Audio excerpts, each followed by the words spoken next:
Ebu Amr e Shejbani, thot Musa a.s. kur foli me Allahun, i tha o Zotin, unë e fali namazin, por kjo është si shkak i mirësisë tënde ndaj meje, ti më mundson më fal. O Zot, unë e jap sadaka, po kjo është si shkak i mirësisë tënde ndaj meje.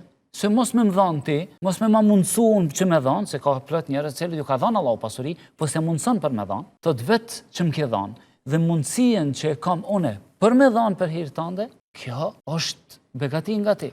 Thot o Zotin, thot une mesazhin të cilin ma ke dërgu dhe ja transmetoj njerëzve. Thot kjo të bëj si shkak i mirësisë tënde ndaj meje. Ti ma ke mundësu, ti më ke dhanë aftësitë, ti ma ke dhanë mundësinë, dhe unë shkoj ja tregoj njerëzve nga mirësitë tuaja, me trupin që ma ke dhënë ti, me forcën që ma ke dhënë ti, me furnizimin që po më jep ti, me oksigjenin që ma jep ti, me mirësitë që më jep ti. Thot o Zot, mbas gjithë kësaj, si ka mundësi une si një rob i yti me të falenderu? Kur çdo sen që e bëj për hir tënden, është nga mirësia jote, s'bëj kurrë humbje vetes. I thot Allah subhanahu wa taala Musës, o Musa, tash më falendero. Në momenti kur ne e pranojmë se çdo mirësi që na vjen është nga Allah subhanahu wa taala.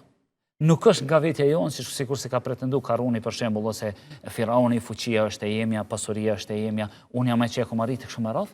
Në këtë moment kur e kupton njeriu këtë çështje, është falendërues ndaj Allah subhanahu wa taala.